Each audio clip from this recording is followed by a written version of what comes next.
AI paste browser நிஜமாவே யூஸ்ஃபுல்லா இல்ல சும்மா மார்க்கெட்டிங் கிமிக்கா அப்படின்றத இந்த வீடியோல ஃபுல்லாவே பார்க்கலாம். பெர்ப்ளெக்சிட்டியோட காமெட்டா இருக்கட்டும் இல்ல ஓப்பன் ஏஐயோட அட்லஸா இருக்கட்டும், ரெண்டுமே வந்து பாத்தீங்கன்னா ஒரு ஏஐ பேஸ்ட் ப்ரௌசர்.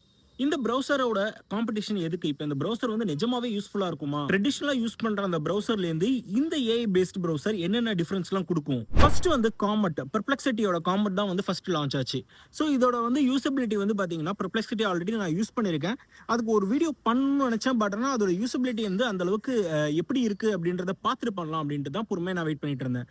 பெர்ப்ளெக்சிட்டி வந்து கிட்டத்தட்ட வந்து நார்மலா நீங்க வந்து யூஸ் பண்றீங்கல்ல, அதோட ஒரு எக்ஸ்டெண்டட் வெர்ஷனா ஒரு ப்ரௌசர் இருந்தா எப்படி இருக்குமோ அந்த மாதிரி தான் இருக்கு.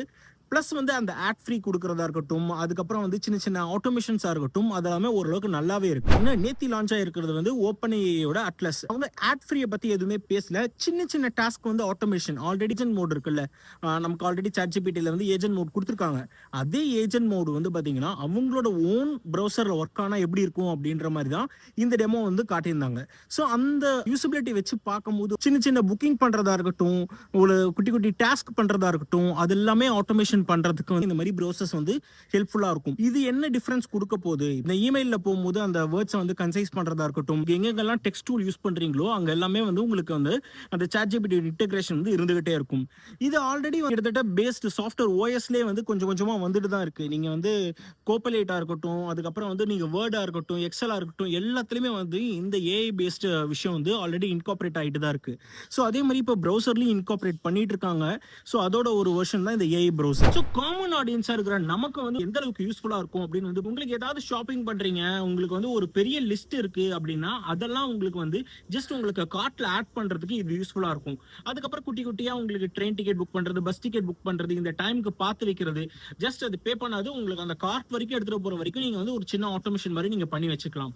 மத்தபடி வந்து பாத்தீங்கன்னா உங்களுக்கு ஜென்ரலா ஒரு வாஸ்ட் யூசேஜ் வந்து இப்போ வரைக்கும் ரியல் டைம்ல பெருசா எதுவும் கிடையாது. பட் போக போக வந்து பாத்தீங்கன்னா இது எப்படி எவால்வ் ஆகுது அப்படின்றத பார்த்து இதுக்கு ஏத்த மாதிரி இதோட வந்து ஃபீச்சர்ஸ் வந்து திருப்பி அதிகமாயிட்டே போறதுக்கும் நிறைய வாய்ப்புகள் இருக்கு. இதுல வேற ஒரு பிரச்சனையும் இருக்குங்க. இதுல வந்து பாத்தீங்கன்னா டேட்டா செக்யூரிட்டி வந்து பாத்தீங்கன்னா நிறையவே பிரீச் ஆகிறதுக்கு வாய்ப்புகள் இருக்கு.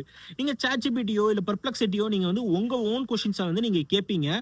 ஸோ அதுல வந்து பாத்தீங்கன்னா உங்களுக்கு ஆன்சர்ஸ் வரும், அதை நீங்க யூஸ் பண்ணிக்கிறீங்க. ஆனா நீங்க ப்ரௌசரா யூஸ் பண்ணும்போது உங்க மெயில் அக்கௌண்ட் எது பிரைமரி மெயில் அக்கௌண்டா இருக்கோ அதை நீங்க லாகின் பண்ணுவீங்க. சைட் நீங்க வந்து ட்ரேட் பண்றீங்க அப்படின்னா உங்களுக்கு ஃபினான்ஸ், அதுக்கப்புறம் பேங்கிங் அக்கௌண்ட் எதுவா இருந்தாலும் எல்லாத்தையும் லாகின் பண்ணுவீங்க. எல்லாமே டேட்டா வந்து ரீட் ஆகிட்டு தான் இருக்கும்.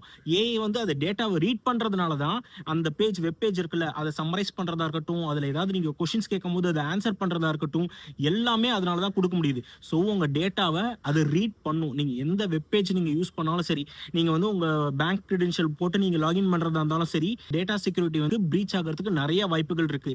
என்னதான் அவங்க வந்து இல்ல செக்யூரிட்டி நாங்க யூஸ் பண்ண மாட்டோம்னு சொன்னாலும் அதோட என்ன சொல்றது, அதை ரீட் பண்ணாம உங்க அந்த டெக்ஸ்ட் அந்த உங்களுக்கு உங்க பேஜ்ல இருக்கிறத ரீட் பண்ணாம அதெல்லாம் ஆன்சர்ஸ் கொடுக்க முடியாது. அப்போ அது ரீட் பண்ணுது. உங்களுக்கு உங்களோட பர்சனல் மெயில் எல்லாமே ரீட் பண்ணிட்டு தான் இருக்கு. அதுக்கப்புறம் தான் ஆன்சர்ஸ் அது கொடுக்கும்.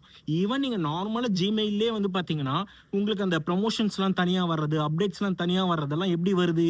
அதையும் வந்து பாத்தீங்கன்னா டேட்டா ரீட் பண்றதுனால மட்டும்தான் உங்களுக்கு வந்து அது செப்பரேட்டா ஒரு ஒரு இது ப்ரமோஷன்ஸ் இதுங்க, இது சோஷியல் மீடியா, இது வந்து பாத்தீங்கன்னா அப்டேட்ஸ் அப்படின்ட்டு அதை ரீட் பண்ணி அதுவா பிரிச்சு வைக்குது. இது ஏஐ பேஸ்ட் ப்ரௌசர் போகும்போது இன்னும் அட்வான்ஸா அதை ரீட் பண்ணும், அதை சம்மரைஸ் பண்ணும், அதை அண்டர்ஸ்டாண்ட் பண்ணும். ஸோ இந்த ஒரு டேட்டா த்ரெட் வந்து கண்டிப்பா வந்து ஏஐ பேஸ்ட் ப்ரௌசர்ஸ் எல்லாத்துலயுமே இருக்க தான் செய்யுது. உங்களோட கருத்து என்ன? இந்த மாதிரி ஏஐ பேஸ்ட் ப்ரௌசர்ஸ் யூஸ் பண்ணலாமா? நம்ம டேட்டா செக்யூரிட்டி போனாலும் பரவாயில்ல, நமக்கு இந்த சின்ன சின்ன ஆட்டோமேஷன், நமக்கு லைஃப் குட்டி குட்டியா சின்ன சின்ன இம்ப்ரூவ்மெண்ட்ஸ் வருதுங்கிறதுக்காக இந்த ஏஐ ப்ரௌசர் யூஸ் பண்ணலாமா? இல்ல நமக்கு சாதாரண ஒரு ப்ரௌசரே போதும், நமக்கு வந்து உலா ப்ரௌசர்னு இருக்கு ஜோகோ வருது, அது எந்த விதமான டேட்டா வந்து உங்களுக்கு வந்து பிரீச் பண்ணாம ஓரளவுக்கு நல்ல ப்ரௌசரா கொடுத்துட்டு இருக்காங்க. கிட்டத்தட்ட அரௌண்ட் நான் வந்து 1 மந்த் அந்த ப்ரௌசர் யூஸ் பண்ணிட்டு இருக்கேன், நல்லாவே இருக்கு. அண்ட் நீங்க உலா ப்ரௌசரும் ட்ரை பண்ணிருக்கீங்களான்றத கீழே கமெண்ட் செக்ஷன்ல சொல்லுங்க. இந்த மாதிரி ஏஐ பேஸ்ட் ப்ரௌசர்ஸ் யூஸ் பண்ணலாமா அப்படின்றதையும் கீழே கமெண்ட் செக்ஷன்ல சொல்லுங்க. இந்த மாதிரி நிறைய வீடியோக்கள் பார்க்கறதுக்கு நம்ம சேனலை சப்ஸ்கிரைப் பண்ணிக்கோங்க.